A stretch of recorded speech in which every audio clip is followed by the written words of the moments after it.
کشمیر سے رشتہ ہے کیا، کشمیر سے رشتہ ہے کیا، لا الہ الا اللہ۔ جناب صدر، ذی وقار معزز اساتذہ کرام اور میرے ہم مکتب ساتھیوں، السلام علیکم۔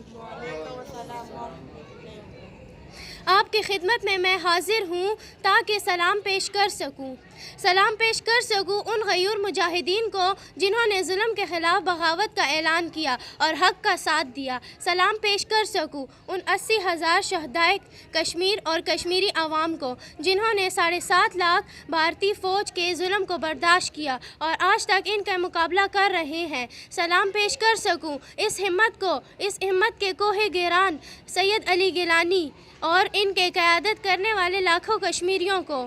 معزز سامعین، ہمارا یعنی پاکستان عوام کا یہ فرض ہے کہ ہم آج اپنے کشمیری بھائیوں سے اظہار یکجہتی کریں اور اپنی تمام تر کوششوں کو برائے کر لاتے ہوئے امت مسلمہ کی دشمن کا اصلی چہرہ دنیا کے سامنے بے نقاب کر دیں اور باطل کے ناپاک عزائم کو مٹی میں ملا دیں۔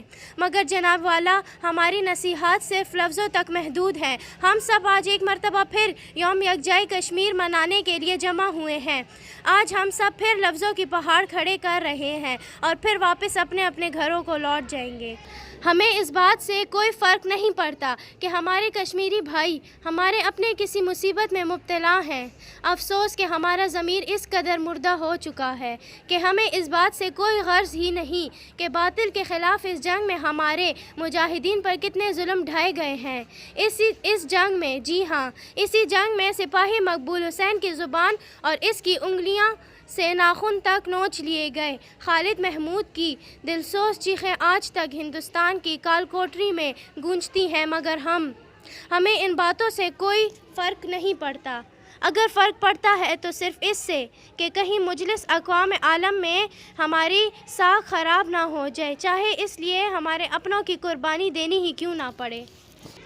افسوس جناب والا، افسوس کہ آج اظہار یکجائی محض ایک چھٹی تک محدود رہ گئی ہے۔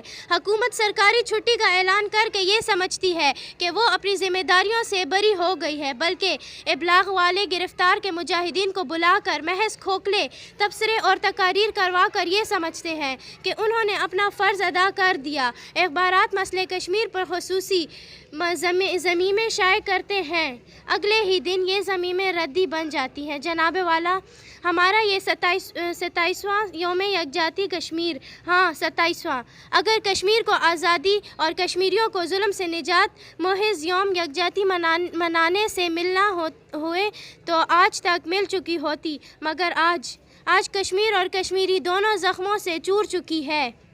وہ اس لیے کہ میدان جنگ کی دنیا یہ دستور پرانا ہے، سر بھی گرا ساتھ اس کے جس کے ہاتھ سے تلوار گری ہے۔ جناب والا، خطے کشمیر کے بے گناہ مسلمان عرصہ حیات سے بھارت کے ظلم و ستم کا شکار ہیں۔ کیوں ہماری کارروائیاں آج تک صرف مذمت تک محدود ہیں؟ کیوں آج مسلمان تماشا اور غیر مسلم تماشائی ہیں؟ کیوں وہ قوم جو جس سریا تک جس کا مسکن تھا آج ذلت کی کھائیوں میں گر رہی ہے؟ کیوں آج پوری مسلم دنیا غمیاب ہے؟ چاہے برما ہو یا مصر، تینوس ہو یا فلسطین ہو یا کشمیر، اس کی وجہ ہمیں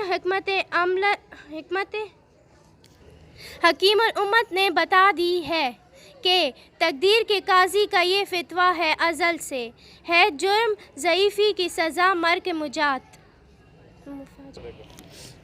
جناب والا، آج ہمیں ایک پرخطر دور ہے، اس پر کھڑے ہیں، ہمارے آشیانوں کو جلا کر بھسم کر دیتی ہے، مگر ہم مذمتی بیانوں اور ہڑتالوں کی گولی باری سے مسئلہ کشمیر حل کرانا چاہتے ہیں۔ نہیں جناب والا، نہیں، ہمیں ہندوؤں کو غزوے کی یاد دلانی ہوگی۔ ہمیں دشمن کی آنکھوں میں آنکھیں ڈال کر اس سے جواب دینا ہوگا کہ لاتوں کے بھوت باتوں سے نہیں مانتے۔ اگر ہمیں کشمیریوں کو یکجہتی کا پیغام دینا ہے تو وہ پیغام ہمارے اندرون ملک بسنے والے مسلمان کے اتحاد کی صورت میں دیا جا سکتا ہے۔ ہم اپنے گھر میں لیام پر قابو پائیں گے، تب ہی تو پڑوسی بھائی کی آنکھیں دپ کریں گی۔ اگر ہمیں کشمیریوں کے ساتھ یکجہتی کا مظاہرہ کرنا ہے تو پہلے ہمیں اپنے صفوں میں یکجہتی پیدا کرنی ہوگی، مگر اس کے لیے ہمیں قرآن کے ساتھ تعلق بڑھانا ہوگا۔ جب دنیا کو دل سے نکال کر جب رسول صلی اللہ علیہ وآلہ وسلم کو دل میں جگہ دینی ہوگی اور مہیدت کے برخلاف ہمیں جہاد کا سہارا دینا ہوگا، اور اگر ہم نے ایسا کیا تو یہ میرا ایمان ہے کہ پھر ہمیں یوم یکجہتی نہیں بلکہ بھائیوں کو اپنی خیر منانا پڑے گی، بھارتیوں کو اپنی خیر منانی پڑے گی۔ معزز سامعین، آئیں آج ہم خود سے یہ عہد کریں گے کہ ہم اپنے درمیان سے بتان رنگ و خون کم توڑ کر اٹھیں گے اور ایک ملت پر کشمیریوں کے ساتھ کھڑے ہوں گے، مل کر دشمنوں کا مقابلہ کریں گے۔ جب تک نظریات اور اختلاف اور تباہی کی تضاد کا خون نہیں ہوتا تب تک کشمیری ہی زندہ رہیں گے۔ اور اسی کے ساتھ جناب والا میں اپنی تقریر کا اختتام مختصراً یہ بیان کرنا چاہوں گی کہ شاید کہ ایسے ہی ہمارے سوئے ہوئے ضمیر جاگ اٹھیں۔ زندہ ہے پر مانگ رہی ہے جینے کی آزادی، زندہ ہے پر مانگ رہی ہے جینے کی آزادی، دیو کے چونگل میں شہزادی ہے کشمیر کی وادی۔ شاہد اسے ایک میت پامالی سے بچ جائیں، شاہد اسے ایک میت پامالی سے بچ جائیں، ماں نے کمسن بچی کی دریا میں لاش بہا دی۔ حسن لکیریں کھینچ رہا تھا سادہ سے کاغذ پر، حسن لکیریں کھینچ رہا تھا سادہ سے کاغذ پر، آزادی کا لفظ لکھا شہر کشمیر کی شکل بنا